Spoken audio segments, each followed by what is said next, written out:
ជំរាបសួរប្រិយមិត្តទាំងអស់គ្នាស្វាគមន៍ថ្មីម្ដងទៀតមកកាន់ Channel សម្បត្តិដំណើររឿងខ្មោចដែលនៅក្នុងថ្ងៃនេះដែរសាច់រឿងរបស់យើងគឺបានការចម្លែកមកពីគ្រួសារបងប្រុសម្នាក់ដែលសាច់រឿងរបស់យើងគឺបានកើតឡើងនៅលើបងប្រុសបងស្រីម្នាក់ដែលគាត់គឺជាប្តីប្រពន្ធនឹងគ្នាហើយពីរអ្នកប្តីប្រពន្ធរបស់គាត់ហ្នឹងគឺតែងតែអាសាជួបខ្មោចដែលចាស់និយាយថាកាយៅខ្មោចលងអីចឹងហើយនៅថ្ងៃមួយពួកគាត់គឺបានរំកិលផ្ទះរបស់គាត់ពីទីតាំងចាស់ទៅទីតាំងថ្មីហើយពេលដែលគាត់បានរំកិលផ្ទះទៅទីតាំងថ្មីនោះពួកគាត់ក៏បានជួបហេតុការណ៍រន្ធត់ជាច្រើនហើយក៏ប៉ះពាល់ដល់ជីវភាពពួកគាត់ខ្លាំងផងដែរហើយបើចង់ដឹងថាសាច់រឿងរបស់យើងនឹងពួកគាត់បានជួបហេតុការណ៍ភ័យខ្លាចរន្ធត់ខ្លាំងប៉ុណ្ណាហើយគាត់បានជួបខ្មោចអ្វីខ្លះអញ្ចឹងកុំឲ្យខាត់ពេលយូរតោះយើងចូលទៅស្ដាប់សាច់រឿងរបស់គាត់ទាំងអស់គ្នាដែលសាច់រឿងរបស់យើងនឹងគឺខ្ញុំបានទទួលមកពីបងប្រុសបងស្រីម្នាក់តែកាលពេលនោះគឺបានកាត់ឡើងនៅក្នុងឆ្នាំប្រហែលជា2007-2008ដែលប្តីរបស់គាត់នឹងគឺមានឈ្មោះថាបងថាចំណែកប្រពន្ធរបស់គាត់វិញគឺឈ្មោះបងធាហើយពួកគាត់ទាំងពីរដែរគឺរស់នៅក្នុងភូមិដែលដាច់ស្រយាលមួយដែលនៅក្បែរជាយដែនពេលនោះពួកគាត់ក៏បានរៀបការជាមួយគ្នាប៉ុន្តែដោយសារតែជីវភាពរបស់ពួកគាត់ទាំងពីរនាក់ហ្នឹងក៏មិនជាអ្នកមានអីដែរអញ្ចឹងពួកគាត់គ្រាន់តែតែសែនដែលធ្វើឲ្យរបៀបថាចាស់និងចាស់ទុំអីដឹងឮនិងខ្មោចអីដឹងឮតែប៉ុណ្្នឹងឯងហើយបន្ទាប់តែពេលពួកគេហ្នឹងគឺសែនរួចរាល់ហ្នឹងគាត់ក៏បានរស់នៅជាមួយម្ដាយឪពុករបស់ពួកគេធម្មតាសិនដោយសារតែពួកគេគឺអត់ទាន់មានលុយកាក់សាងសង់ផ្ទះហើយនៅពេលហ្នឹងដែរបន្ទាប់ពីពួកគេបានសែនហ្នឹងម្ដាយឪពុកគេហ្នឹងក៏បានចែកលុយកាក់បន្តិចបន្តួចឲ្យពួកគេដើម្បីទុកគ្រាន់រកស៊ីហើយពេលដែលពួកគាត់ទាំងពីរហ្នឹងបានលុយដែលឪពុកម្ដាយហ្នឹងគាត់ចែកឲ្យបន្តិចបន្តួចហ្នឹងពួកគេក៏ចាប់ផ្ដើមយកលុយកាក់ហ្នឹងទៅទិញលម្អដើម្បីលក់ប្រហិតលក់អីនៅក្នុងស្រុកភូមិអីអញ្ចឹងដែលកាលពេលហ្នឹងពួកគាត់បាននិយាយថាពេលដែលចាប់ផ្ដើមលក់ដំបូងហ្នឹងគឺពួកគាត់លក់ក្នុងភូមិហ្នឹងគឺដំបូងឡើយពួកគាត់គឺលក់ដាច់ខ្លាំងមែនតើហើយពេលហ្នឹងដែរពួកគេក៏បានសល់លុយកាក់បន្តិចបន្តួចទៅពួកគេក៏បានរបៀបថាសង់ផ្ទះសង់អីអញ្ចឹងណាប៉ុន្តែពួកគាត់គឺអត់ទាន់មានលទ្ធភាពទិញដីសង់ផ្ទះដែលពួកគេចង់បានទេពេលហ្នឹងហើយពេលហ្នឹងដែរពួកគាត់ក៏បានសុំម្ដាយពួកគាត់ហ្នឹងដើម្បីមានលុយកាក់បន្តិចបន្តួចហ្នឹងដើម្បីសង់ផ្ទះដែលនៅខាងក្រោយផ្ទះម្ដាយរបស់គាត់ហ្នឹងពួកគាត់បាននិយាយថាចាំពេលដែលពួកគាត់មានលុយកាក់ពួកគាត់នឹងរើចេញពីកន្លែងដែលពួកគាត់សាងសង់នៅខាងក្រោយដីផ្ទះម្ដាយរបស់គាត់ហើយពេលហ្នឹងដែរពុកម្ដាយរបស់គាត់ក៏សប្បាយចិត្តនឹងកូនដែរថារបៀបថាកូនចេះប្រឹងរកស៊ីអីអញ្ចឹងណាអញ្ចឹងពួកគាត់ក៏ចាប់ផ្ដើមឲ្យពួកគាត់ហ្នឹងសាងសង់ដីដែលនៅខាងក្រោយផ្ទះរបស់គាត់ចំណែកដែលគ្រួសារហ្នឹងគឺផ្ទះរបស់ពួកគាត់ហ្នឹងរបៀបថាជាផ្ទះរបៀបតូចទេដែលរបៀបថាជានិយាយទៅបើសាច់ផ្ទះទំហំ4ម៉ែត្រ4ជ្រុងអីអញ្ចឹងទេហើយអញ្ចឹងផ្ទះរបស់ពួកគាត់ហ្នឹងគឺធ្វើមកពីស័ង្កសីណាអញ្ចឹងហើយផ្ទះរបស់គាត់ហ្នឹងគឺរបៀបថាគាត់សាងសង់ផុតពីដីប្រហែលជាខ្ទង់កន្លះម៉ែត្រអីទេដែលក្រាស់ដល់អានៀបអីអញ្ចឹងទៅហើយពីអ្នកប្តីប្រពន្ធរបស់គាត់បាននិយាយថាគាត់ធ្វើហ្នឹងគាត់ថាធ្វើមកត្រឹមមកស្នាក់នៅអីមុំអីសិនទេគាត់ថាបើសិនជាពួកគាត់មានលុយពួកគាត់នឹងធ្វើផ្ទះដែលរៀងធំជាងហ្នឹងងាកមកបងប្រុសបងស្រីវិញពួកគាត់គឺជាមនុស្សតែងតែឧស្សាហ៍ជួបខ្មោចឬក៏ជាយើងហៅថាមនុស្សអរូបីអីអញ្ចឹងណាហើយក៏តែងតែឧស្សាហ៍ខ្មោចលងអីខ្លះអញ្ចឹងទៅព្រោះដោយសារពួកគាត់ហ្នឹងនិយាយថាជាមនុស្សអាសាជួបខ្មោចបងប្អូនហើយចំណែកដែលនៅក្នុងស្រុកភូមិរបស់គាត់វិញដែលនៅជ័យដែរហ្នឹងអ្នកខាងស្រុកភូមិគេហ្នឹងគឺគេរបបប្រកបមុខរបរជាខាងដាំដំឡូងធ្វើចការធ្វើអីទេដែលមិនមែនជាលក្ខណៈថាជាដាំស្រូវធ្វើស្រូវធ្វើស្រែអីទេនៅតំបន់ហ្នឹងនិយាយរួមទៅប្រជាជននៅខាងជ័យដែរហ្នឹងគឺគេធ្វើខាងកសិកម្មដែលរបៀបថាដាំដំឡូងមីដាំពោតដាំអីហ្នឹងបងប្អូនហើយនៅថ្ងៃមួយពួកគាត់ទាំងពីរហ្នឹងគឺលក់ប្រហិតអត់ដាច់ទេនៅក្នុងភូមិមកអញ្ចឹងពួកគាត់ក៏សម្រេចចិត្តធ្វើដំណើរទៅលក់ប្រហិតរបស់គាត់ហ្នឹងនៅក្នុងចំការកន្លែងគេដាំដំឡូងមីអីហ្នឹងណាដាំពោតដាំអីហ្នឹងបន្ទាប់មកពួកគាត់ក៏បានជិះចូលទៅច្រកមួយដែលតាមផ្លូវទៅខាងកន្លែងប្រជាពលរដ្ឋបងប្អូនហ្នឹងគឺគេកន្លែងគេដាំដំឡូងមីដកដំឡូងមីដាំពោតដាំអីហ្នឹងហើយគាត់ក៏បាននិយាយថា កន្លែងដីខ្លះគឺគេដាំដកដលងមីហ្នឹងគឺពេលគេដកហើយក៏វារៀងវាអញ្ចឹងទៅហើយកន្លែងខ្លះទៀតពួកគេមិនបានធ្វើចប់រួចរាល់ហ្នឹងវាថាវានៅរៀងព្រៃស្ដុកអីអញ្ចឹងណាពេលហ្នឹងដែរពួកគាត់បាននិយាយថាពេលដែលពួកគាត់បានជិះចូលទៅបន្តិចទៅគាត់ក៏បានឃើញប្រជាពលរដ្ឋបងប្អូនដែលកំពុងតែដកដលងមីហ្នឹងបន្ទាប់មកគាត់ក៏បានឈប់ដាក់លក់នៅកន្លែងហ្នឹងក៏វារៀងដាច់គួរសមដែរពេលហ្នឹងពួកគាត់ទាំងពីរគឺសប្បាយចិត្តខ្លាំងមែនតើដោយសារតែពួកគេហ្នឹងគឺលក់ក្នុងភូមិហ្នឹងលក់មិនសូវដាច់ទេពេលដែលពួកគាត់បានមកដល់ហើយហ្នឹងគាត់លក់បានច្រើនអីចឹងពួកគាត់គឺរៀងសប្បាយចិត្តដល់ពេលហ្នឹងប្រហិតពួកគាត់លក់ហ្នឹងគឺនៅសល់បន្តិចបន្តួចទេបន្ទាប់មកពេលដែលសល់បន្តិចបន្តួចហ្នឹងពួកគាត់ក៏សម្រេចចិត្តត្រឡប់មកផ្ទះវិញហើយពេលដែលពួកគាត់ត្រឡប់មកផ្ទះវិញហ្នឹងមកដល់ត្រង់ចំណុចដើមឈើមួយដែលរៀងធំចឹងណាពេលហ្នឹងគាត់ក៏បានឃើញមានតង់បងប្អូនរបស់យើងដែលគាត់បានមកធ្វើស៊ីឈ្នូដកដំឡូងដកពោតដាំពោតអីហ្នឹងពួកគាត់គឺបានមកបោះតង់នៅក្រោមដើមឈើហ្នឹងពេលហ្នឹងគាត់បាននិយាយថាពេលដែលមុនដែលពួកគាត់ចេញទៅវិញហ្នឹងពេលដែលគាត់ជិះចូលមកលក់ហ្នឹងគាត់ថាពេលហ្នឹងក៏ឃើញតង់នៅនឹងដែរតែមានមនុស្សមានអីចឹងណាចឹងដល់ពេលដែលពួកគាត់បានត្រឡប់ទៅវិញហ្នឹងគាត់ថានៅកន្លែងតង់ហ្នឹងគឺមានក្មេងប្រុស2នាក់ដែលបានឈរបក់ដៃហៅពួកគាត់ដែរដូចរបៀបថាកំពុងឈរចាំប្រហែលគាត់ចាំទិញចាំអីអញ្ចឹងណាពេលហ្នឹងពួកគាត់ក៏ទៅដល់កន្លែងក្មេងហ្នឹងពួកគាត់ក៏ឈប់អីលក់តាមធម្មតាអញ្ចឹងទៅហើយក្មេងហ្នឹងគាត់ក៏បាននិយាយថាតាំងពីទឹកមុខតាំងពីការស្លៀកពាក់សម្លៀកបំពាក់អីអញ្ចឹងគឺជាក្មេងធម្មតានោះទេដែលក្មេងទាំងពីរនាក់ហ្នឹងគាត់ថាអាយុប្រហែលជា6 7 8ឆ្នាំអីតែប៉ុណ្ណោះបន្ទាប់មកគាត់ក៏បានជៀនប្រហិតជៀនអីឲ្យក្មេងហ្នឹងអញ្ចឹងណាពេលហ្នឹងពួកគាត់ទាំងពីរនៅអង្គុយលើម៉ូតូដែលពេលហ្នឹងពួកគាត់នៅជៀនប្រហិតលក់អីធម្មតាអញ្ចឹងណាពេលដែលជៀនហើយអញ្ចឹងទៅពួកគាត់ក៏បានហុចឲ្យក្មេងហ្នឹងទៅពេលដែលក្មេងហ្នឹងវាទទួលយកហ្នឹងពេលហ្នឹងរបៀបថាពួកក្មេងពីរហ្នឹងក៏វាមិនបានឲ្យលុយទៅពីរនាក់ប្តីប្រពន្ធហ្នឹងដែរហើយក្មេងទាំងពីរនាក់ហ្នឹងក៏វាបានដើរទៅពេលហ្នឹងបងថាទៅជាប្តីហ្នឹងគាត់ក៏បានហៅអូនហ្នឹងថាអេអូនណាតើលុយបងទេឬដូចហ្នឹងក្មេងទាំងពីរនាក់ហ្នឹងក៏ងាកមុខមកពេលហ្នឹងណាពេលដែលងាកមុខមកហ្នឹងបងប្អូនបងថាគាត់ថាទឹកមុខក្មេងពីរនាក់ហ្នឹងណាគឺរៀងស្លេកហើយភ្នែកឡើងលៀនហើយនៅលើមុខពួកក្មេងហ្នឹងក៏វារៀងមានដំបៅអីអញ្ចឹងទៅហើយពេលហ្នឹងក្មេងទាំងពីរហ្នឹងក៏វាបានដើរមកជាមួយគ្នាដែលដើរមកពេលហ្នឹងគាត់ថាដើរយឺតទេគ្រាន់តែពួកក្មេងហ្នឹងដើរមកភ្លាមពីអ្នកប្តីប្រពន្ធរបស់គាត់ដឹងច្បាស់ហើយថាវាអត់ស្រួលទេអញ្ចឹងពួកគាត់ក៏បានប្រឆេះម៉ូតូហ្នឹងជិះទៅយ៉ាងលឿនអញ្ចឹងទៅហើយបន្ទាប់មកទៀតនៅមានពេលមួយពេលហ្នឹងគាត់បាននិយាយថាអ្នកនៅក្នុងភូមិហ្នឹងនិយាយថារបៀបគេនិយមមើលអីទូអញ្ចឹងណាហើយនៅថ្ងៃមួយបងថាហ្នឹងក៏បានឮរបៀបថាអ្នកចិត្តខាងហ្នឹងគេបាននិយាយថានៅក្នុងប៉ុស្តិ៍ទូហ្នឹងគឺមានបដាលគូពិសេសអីអញ្ចឹងទៅដែលនៅថ្ងៃហ្នឹងគឺពេលល្ងាចវារៀងស្រាងដែរទេអញ្ចឹងគ្រាន់តែពេលដែលគាត់លឺអញ្ចឹងភ្លាមគាត់ក៏ស្ទុះរត់ទៅមើលបដាលនៅផ្ទះអ្នកជិតខាងអញ្ចឹងទៅហ្នឹងហើយសូមបញ្ជាក់ឡើងហ្នឹងតិចបងប្អូនរបៀបថាផ្ទះអ្នកជិតខាងរបស់គាត់ហ្នឹងគឺនៅម្លងដីឡូមកកន្លែងអញ្ចឹងដែលថាផ្ទះគាត់នៅកន្លែងហ្នឹងអញ្ចឹងបន្ទាប់ពីមានដីឡូមួយវារៀងធំប្រហែលជា20-30 ម៉ែត្រនោះទេដែលដីឡូកន្លែងគេហ្នឹងគឺរបៀបថាមានស្មៅដុះរៀងទាបអីដែរអញ្ចឹងណាអញ្ចឹងបន្ទាប់ពីដីឡូហ្នឹងហើយបានទៅដល់ផ្ទះអ្នកជិតខាងរបស់គាត់ដែលត្រូវទៅមើលបដាលហ្នឹងគាត់ថាពេលដែលគាត់ចេញពីផ្ទះរបស់គាត់ហ្នឹងដើរទៅកន្លែងផ្ទះអ្នកជិតខាងដើម្បីមើលបដាលហ្នឹងពេលដែលគាត់ដើរតាមផ្លូវហ្នឹងគឺគាត់បានឃើញមានមនុស្សម្នាក់ដើរមនុស្សហ្នឹងកំពុងតែដេកនៅលើស្មៅអីចឹងទៅ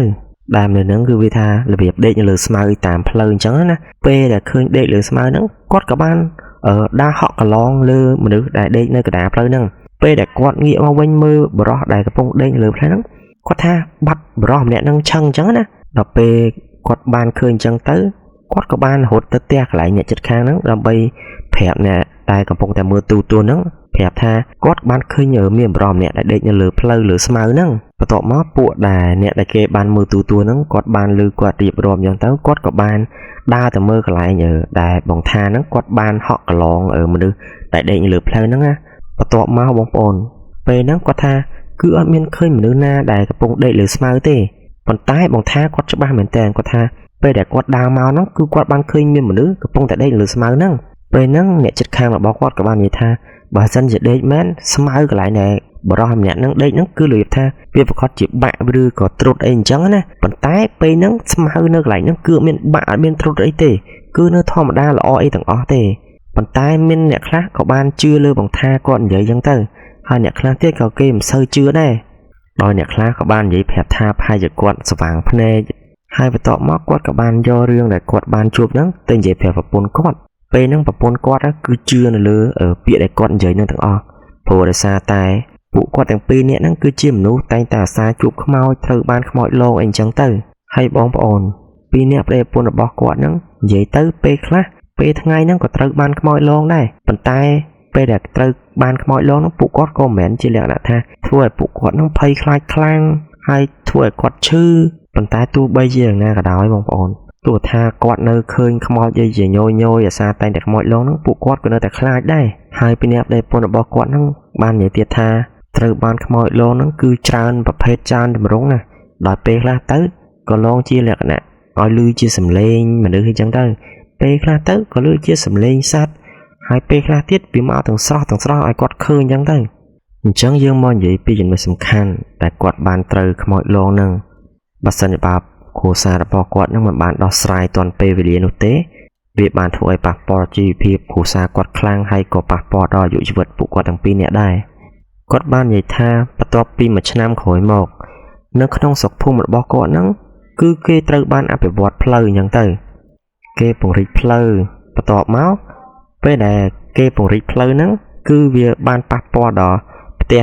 ម្ដាយរបស់គាត់អញ្ចឹងហើយផ្ទះម្ដាយរបស់គាត់ហ្នឹងគឺត្រូវតែរំកិលទៅកន្លែងផ្ទះរបស់បងថានិងបងធាហើយចំណែកតែផ្ទះបងថាបងធាហ្នឹងគាត់ក៏ត្រូវរំកិលទៅខាងក្រោយដែរព្រោះដោយសារផ្ទះដីម្ដាយរបស់គាត់ហ្នឹងដីវារៀងវែងថយក្រោយអញ្ចឹងទៅអញ្ចឹងម្ដាយរបស់គាត់ហ្នឹងត្រូវរំកិលពីផ្ទះចាស់គាត់ទៅកន្លែងដីផ្ទះបងថាបងធាចំណែកផ្ទះបងថាបងធាហ្នឹងគាត់ត្រូវរំកិលទៅខាងក្រោយដីម្ដាយរបស់គាត់ដែលពេលដែលគាត់រំកិលហ្នឹងគឺចម្ងាយប្រហែលជាខ្ទង់20-30 ម៉ែត្រទេដល់ពេលនោះគាត់បាននិយាយថាដូចមិនដឹងទេគឺរបៀបថាពួកគាត់រំកិលទៅឆ្ងាយពីផ្ទះម្ដាយរបស់គាត់អញ្ចឹងណាដូចមានអីមកប្រាប់មិនដឹងអញ្ចឹងណាបន្ទាប់មកពួកគាត់ក៏បានពឹងបងប្អូននៅក្នុងស្រុកភូមិហ្នឹងដើម្បីឲ្យពួកគាត់ហ្នឹងមកជួយរំកិលផ្ទះគាត់ហើយចាប់ផ្ដើមពីផ្ទះរបស់ពួកគាត់ហ្នឹងបានរំកិលរួចរាល់បងប្អូនគាត់បាននិយាយថាចាប់តាំងពីគាត់បានទៅនៅកន្លែងខាងក្រោយហ្នឹងពីគ្រួសាររបស់គាត់ហ្នឹងគឺមិនដែលឆ្លោះគ្នាមានពាក្យសម្ដីអីថាឲ្យអីគ្នានោះទេចាប់តាំងពីពេលហ្នឹងមកគ្រួសារគាត់មានបញ្ហាឆ្លោះគ្នាអញ្ចឹងទៅហើយនៅក្នុងគ្រួសារហ្នឹងចេះតែហៅអីវាមិនសូវកាក់កបអីអញ្ចឹងណា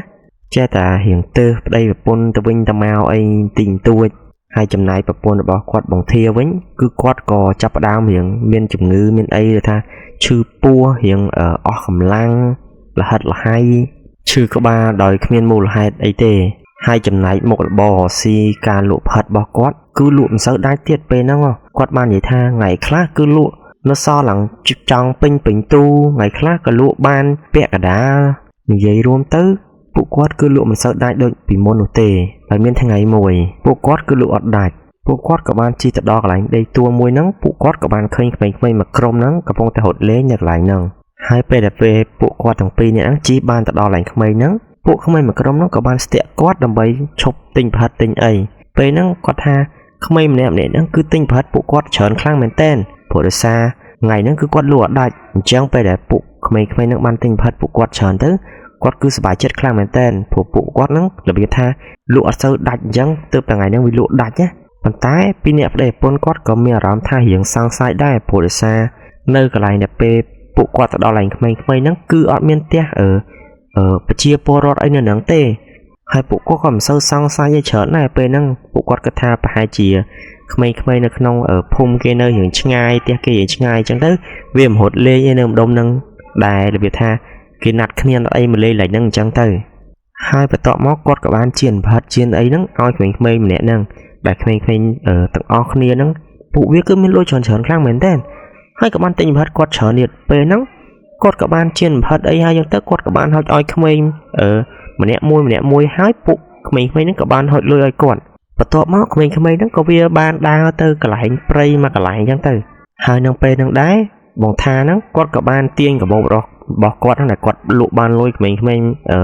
ទាំងអស់ហ្នឹងគាត់ដើម្បីនិយាយថាចង់បើកកាបូបហ្នឹងមើលអញ្ចឹងណាហើយពេលដែលគាត់បានយកកាបូបហ្នឹងមកបើកមើលគាត់ថាគាត់ភ្ញាក់ផ្អើលខ្លាំងពេលហ្នឹងដោយនៅក្នុងកាបូបរបស់គាត់ហ្នឹង គាត់ថាសុទ្ធតែស្លឹកឈើព្រោះសារអីពួកក្មេងៗទាំងអស់ហ្នឹងរបៀបថាវាឲ្យលុយមកពេលគាត់បានបើកមើលហ្នឹងគឺមិនមែនជាលុយទេគឺសុទ្ធតែស្លឹកឈើទាំងអស់បន្ទាប់មកគាត់ក៏មានអារម្មណ៍ថាស្ដាយប្រហិតដែលគាត់លក់ឲ្យអញ្ចឹងណាគាត់ក៏បានដើរទៅកន្លែងក្មេងៗដែលវារត់ដើរទៅកន្លែងព្រៃស្តុកហ្នឹងពេលដែលគាត់ដើរទៅដល់កន្លែងហ្នឹងបងប្អូនគាត់ថាប្រហិតរបស់គាត់ហ្នឹងគឺបានចាក់ចោលនៅលើដីឡើងពេញអញ្ចឹងទៅហើយបន្ទាប់មកប្រពន្ធរបស់គាត់ហ្នឹងក៏គាត់របៀបថាគាត់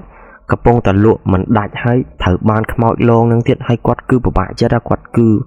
យំអីអញ្ចឹងណាពេលហ្នឹងកំពុងតែលក់មិនដាច់ហើយត្រូវខ្មោចលងខ្មោចអីទៀត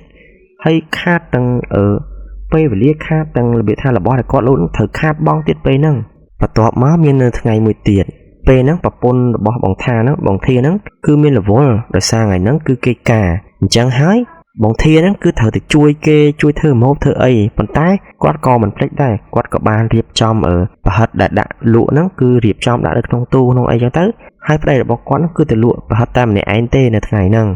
ហើយពេលដែលបងថាគាត់បើកម៉ូតូទៅលក់ហ្នឹងគាត់ក៏បានទៅដល់កន្លែងមួយកន្លែងដែលកន្លែងមួយហ្នឹងគឺដល់កន្លែងដែលទៀតថាមានប្រុសអីគេកំពុងផឹកស៊ីអញ្ចឹងណាពេលដែលគាត់បើកទៅដល់កន្លែងហ្នឹងពួកប្រុសដែលកំពុងផឹកស៊ីហ្នឹងក៏បានហៅពួកហ្នឹងដើម្បីឈប់ទិញប្រហិតទិញអីបន្ទាប់មកគាត់ក៏បានជៀនប្រហិតឲ្យពួកអ្នកគេកំពុងអង្គុយផឹកស៊ីហ្នឹងអញ្ចឹងទៅពេលដែលជៀនហើយពេលហ្នឹងគាត់ក៏បានហុចប្រហិតអីឲ្យពួកអ្នកផឹកស៊ីហ្នឹងប៉ុន្តែពេលហ្នឹងបងប្អូនគាត់ថាពួកហ្នឹងគឺអត់បានឲ្យលុយគាត់ទេហើយថែមទាំងវាយគាត់ទៀតហើយពួកដែលផឹកអង្គុយផឹកស៊ីហ្នឹងវាក៏បានគម្រាមប្រាប់បងធាថាកុំឲ្យពេលដែលគាត់យករឿងហ្នឹងទៅប្រាប់ប៉ូលីសអីប្រកាសជាពួកអ្នកផឹកស៊ីហ្នឹងគឺមិនទុកឲ្យពួកគេនៅរកស៊ីនៅកន្លែងហ្នឹងទៀតទេម្ល៉េះហើយគាត់ក៏មិនបានយករឿងដែលគាត់បានពួកអ្នកផឹកស៊ីហ្នឹងមិនឲ្យលុយឲ្យត្រូវគេវាយទៀតគាត់ក៏មិនបានយកទៅប្រាប់ប៉ូលីសដែរពេលហ្នឹងហើយបងប្អូនគាត់ថាចាប់ពីមួយថ្ងៃទៅមួយថ្ងៃរបររកស៊ីការលក់ប្រហិតរបស់គាត់គឺលក់អត់ដាច់ទេមួយថ្ងៃទៅមួយថ្ងៃចេះតែខាតចូលលុយផ្ទះចូលលុយអីពេលហ្នឹងគាត់ក៏បាននិយាយពីអ្នកប្តីប្រពន្ធរបស់គាត់ថាគាត់ចង់ផ្អាកមុខរបររកស៊ីហ្នឹងមួយរយៈសិនគិតហើយពួកគាត់ទាំងពីរក៏ផ្អាកមុខរបរហ្នឹងមួយរយៈអញ្ចឹងទៅក្រោយមកពួកគាត់ទាំងពីរហ្នឹងក៏ចាប់ផ្ដើមទៅកន្លែងស្រុកអ្នកភូមិហ្នឹងក៏បានទៅស៊ីឈ្នួលគេខាងដកដលងអីហ្នឹងឬក៏មកកន្លែងឆ្ការដលងគេដោយពេលខ្លះគាត់បាននិយាយថាមួយថ្ងៃគឺគាត់អាចរកបានត្រឹមតែ 3-4 ម៉ឺននោះទេក្នុងតែម្នាក់បន្ទាប់មកនៅមានថ្ងៃមួយពេលហ្នឹងបងថាគាត់ក៏បានទៅស៊ីឈ្នួលគេមកដកដលងនៅខាងឆ្ការគេដែលនៅឆ្ងាយពីស្រុកភូមិរបស់គាត់ហើយនៅពេលថ្ងៃហ្នឹងដែរប្រពន្ធរបស់គាត់គឺអត់សូវស្រួលខ្លួនគាត់ក៏រៀងឈឺក្បាលឈឺពោះអីចឹងទៅអញ្ចឹងហើយបងថាគាត់គឺត្រូវទៅរកស៊ីដកដលងគេនៅខាងស្រុកភូមិមួយទៀតអញ្ចឹងពួកគាត់បងថាហ្នឹងគឺគាត់អត់បានមកវិញទេអញ្ចឹងគឺគាត់ត្រូវតែសម្រាកនៅកន្លែងស្រុកភូមិគេហ្នឹងអញ្ចឹងណាហើយពេលហ្នឹងប្រពន្ធរបស់គាត់ហ្នឹងបងធាគឺនៅផ្ទះសម្រាប់តែម្នាក់ឯងទេហើយនៅពេលល្ងាចហ្នឹងគាត់គឺថារបៀបថាគាត់មានអារម្មណ៍ថាចង់ហូបស្លកកោអីអញ្ចឹងណាគាត់ក៏បានទៅខាងក្រោយដីរបស់គាត់ហ្នឹងដើម្បីទៅរកបន្លែរកអីទុកគ្រាន់មកធ្វើស្លធ្វើអីអញ្ចឹងទៅគាត់ថាដីនៅខាងក្រោយគាត់ហ្នឹងគឺមានបន្លែមានអីថាមុំមកស្លបានអញ្ចឹងណាដល់ពេលហ្នឹងគាត់គឺឃើញបន្លែនៅខាងក្រោយហ្នឹងវារៀងស្រស់វាខ្ចីអីអញ្ចឹងទៅប៉ុន្តែនៅពេលដែលគាត់ដើរមកហ្នឹងគាត់ក៏បានរបៀបថាដាក់ដាំបាយចោលនៅនឹងផ្ទះហ្នឹងណាហើយគាត់ក៏បានដើរមកបេះអញ្ចឹងទៅពេលហ្នឹងគាត់ក៏បានរបៀបថាលឺសលេងមនុស្សស្រីហៅគាត់អញ្ចឹងទៅដែរសលេងហ្នឹងគឺជាមិនមែនជាលក្ខណៈថាសលេងម្ដាយរបស់គាត់ទេបន្ទាប់មកសលេងហ្នឹងបានស្រែកថាដាំបាយខ្លោចអីអញ្ចឹងណាគ្រាន់តែលឺអញ្ចឹងបងធាហ្នឹងគាត់ក៏ស្ទុះទៅផ្ទះហ្នឹងដើម្បីទៅមើលបាយពេលគាត់ទៅដល់ហ្នឹងបាយវារៀងចង់ខ្លោចមែនហើយគាត់ក៏មានអារម្មណ៍ថាសំឡេងដែលហៅហ្នឹងគឺជាសំឡេងណាគេគាត់ក៏បានដើរទៅមើលជុំវិញផ្ទះគាត់ចឹងទៅពេលហ្នឹងគាត់ក៏លក្ខណៈថាក៏មិនបានឃើញណាគេអីស្រែកហៅចឹងដែរហើយគាត់ក៏មានអារម្មណ៍ថាសង្ស័យគីឡូម្ដាយរបស់គាត់ហ្នឹងបានស្រែកហៅគាត់អញ្ចឹងទៅដោយបងធាហ្នឹងគាត់អត់អស់ចិត្តគាត់ក៏បានដើរទៅផ្ទះម្ដាយរបស់គាត់ហើយគាត់ក៏សួរថាមុនហ្នឹងគាត់ហ្នឹងបានទៅផ្ទះរបស់គាត់អត់អីអញ្ចឹងណាហើយម្ដាយរបស់គាត់ក៏បាននិយាយថាគាត់មិនបានទៅទេព្រោះគាត់កំពុងតែរវល់ក្រងស្បូវក្រងអីអញ្ចឹងទៅឮដូចហ្នឹងហើយបងធាក៏គាត់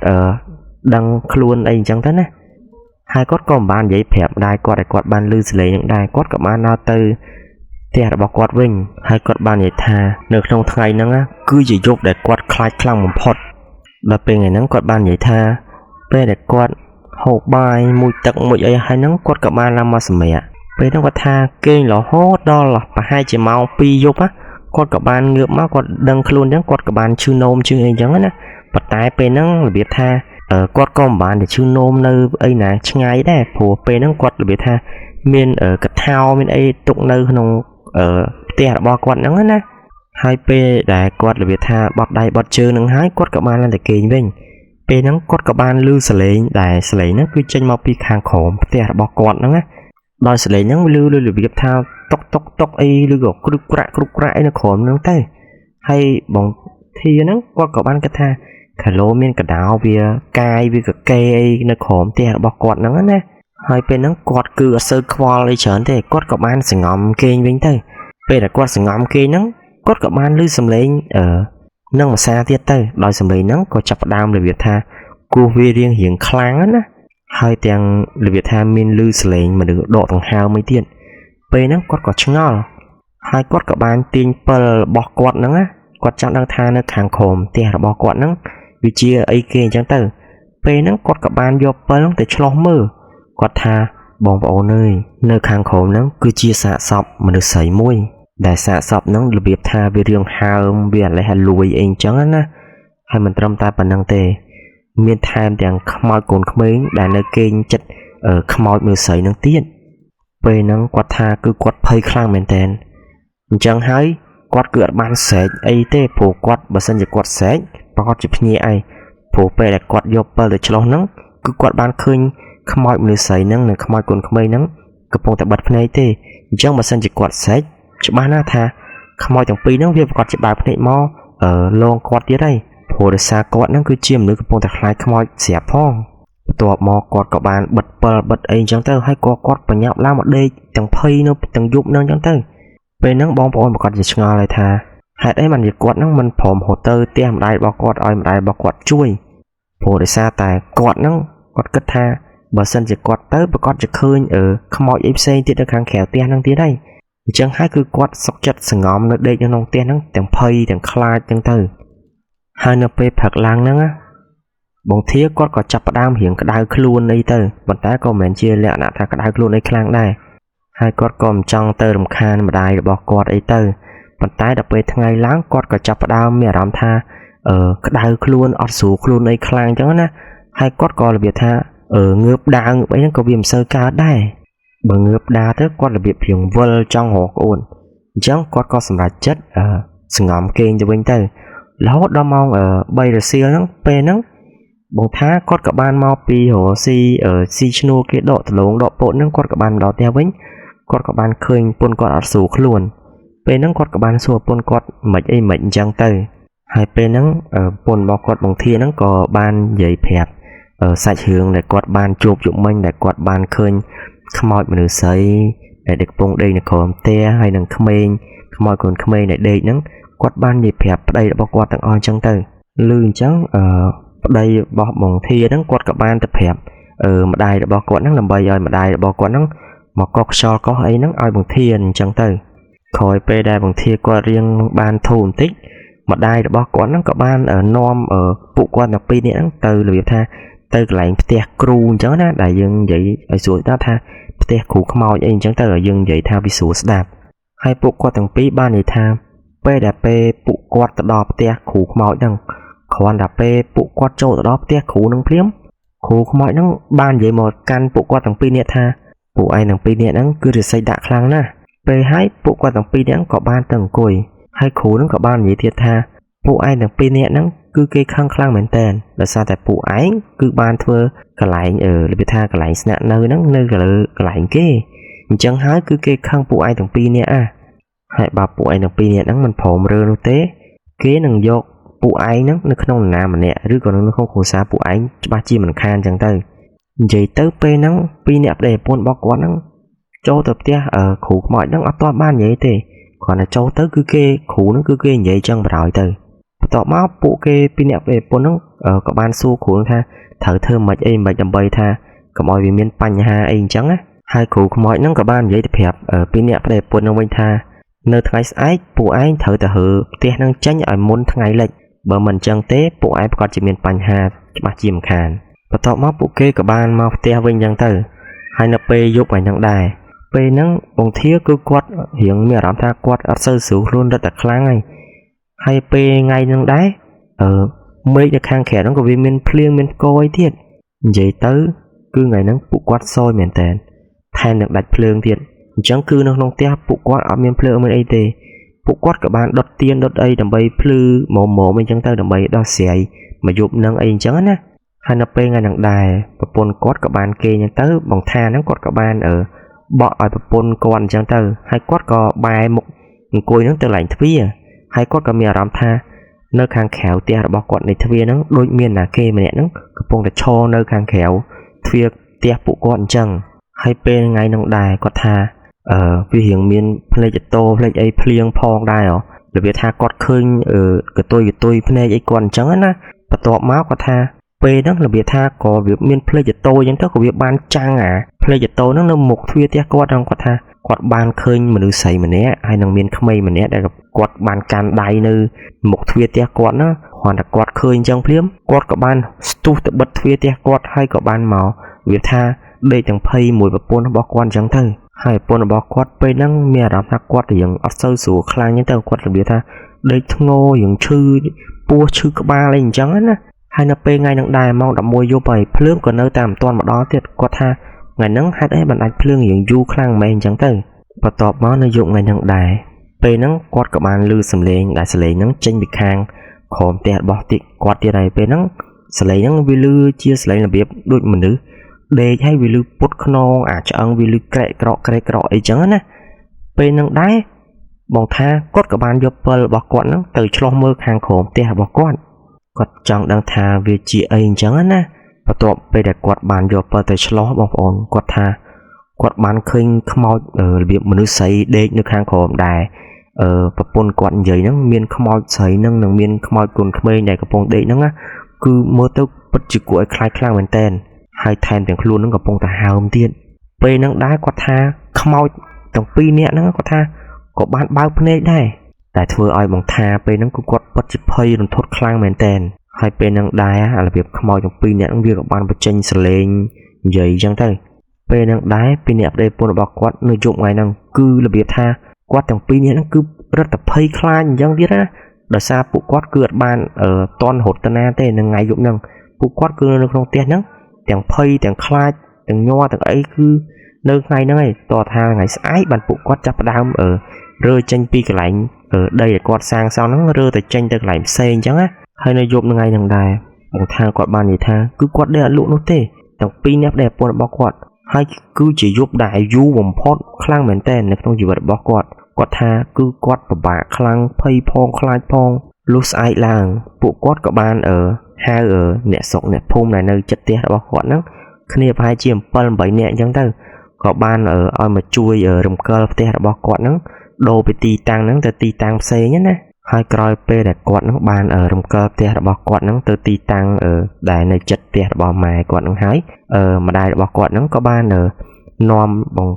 ធាហ្នឹងក៏ទៅគ្រូខ្មោចនឹងភាសាទៀតដើម្បីឲ្យគ្រូខ្មោចហ្នឹងគេស្រួចទឹកឲ្យឲ្យពាក់ខ្សែសីមាអីចឹងទៅហើយនៅពេលហ្នឹងដែរក្រោយពីស្រួចទឹកហើយនឹងពាក់ខ្សែសីមាហ្នឹងហើយពេលហ្នឹង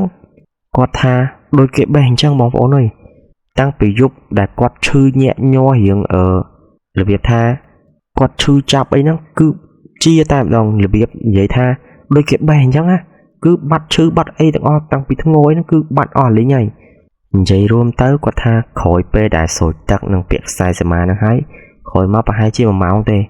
គឺជាបាត់មិននិយាយទៅជាបាត់ដូចគេបេះអញ្ចឹងណានៅពេលហ្នឹងពីអ្នកប្តីប្រពន្ធរបស់គាត់គឺជឿខ្លាំងមែនតើហើយនៅពេលហ្នឹងហើយបងប្អូនដែលពួកគាត់របៀបថាពេលដែលពួកគាត់ហ្នឹងបានរើផ្ទះទៅកន្លែងទៅទីតាំងថ្មីហ្នឹងតាមពិតទៅទីតាំងថ្មីហ្នឹងគឺជាដែលក្រោមផ្ទះរបស់គាត់ហ្នឹងគឺជាភ្នូខ្មោចតបមកបងថាគាត់ក៏បានសួរម្ដាយរបស់គាត់ហ្នឹងថាតើភ្នូខ្មោចហ្នឹងគឺជាភ្នូខ្មោចរបស់ណាគេអីអញ្ចឹងណាព្រោះដោយសារពេលដែលគាត់រំកិលទៅហ្នឹងដីខាងទាំងអស់ហ្នឹងគឺជាដីម្ដាយរបស់គាត់ទិញអញ្ចឹងទៅបន្ទាប់មកម្ដាយរបស់គាត់ក៏បាននិយាយថាពេលដែលគាត់ទិញដីហ្នឹងគឺជាដីរបៀបថាកន្លែងដីដែលគាត់ទិញហ្នឹងវារៀងទាបជាងផ្លូវឯង chẳng hai quạt cả ban chạ đây chạ ấy chẳng tới hay quạt ban vậy tha đây đài quạt ở ban do tia tần ở rư tia tần lừa cả lại pano không mọi nắng cả lại nó cứ chụp khởi những thế có mẹn chia lẹ cả nạ đấy tha ở miền đây chụp pano giấy đây là việc tha cứ chụp đây đài vía hiện tua tịch tịch hay miền smart ở đó trong quanh chẳng tới bộ quạt cả ban chạ đây copy lừa nâng chân tặng o chẳng tới hay pe nâng đáp quạt còn bạn đang tha nơi cả lại nó có chụp pano ấy đây hai pe đẹp bộ quạt bàn nằm cờ tia màu lại đi tăng mấy nắng bộ quạt có chập đam lụa và hật ở làng vinh chẳng từ phần tay là bỏ ca lụa và hật bỏ quạt nó còn ở tại lụa sơ đạch ấy khang đôi vẹn một môn ấy đây bộ quạt ở tại lụa đạch tịch chẳng tới bộ quạt có ban sầm rải chật nó chụp lụa xa tiện hai bộ quạt có ban sầm rải chật từ thưa ca nơi bờ tây thay đầm bầy thưa chip pol co hồ xì chẳng á hai pe để quạt từ nơi thay năng tiết có tha nó tại chuột không mau như là chụp ấy chẳng ấy thò mà đa đôi cà phê quạt cả nơi chi đai nô tê về tới bóng phồn cái giải không mọi lót tủa quạt tha tại đo ở nơi bật tê thái rửa quạt nơi chị đen nó có quạt nó tại chụp nó ngay bóng phồn để ngọc nít xài rừng là bao dưới cứ miền tập năng tế hai cái số mà con đỏ pre nhưng mà tại ngọc nít để không chụp này paste đạp xài rừng là bao dưới tăng bị đám là hột đỏ chọc nó ngay bóng phồn để ngọc nít không thể chơi subscribe mình đã đủ gần đắng ở channel mình nổi mùi phóng đầm bậy ban video vật tọp con bóng phồn ngọc nít chụp nên video vật tọp bye bye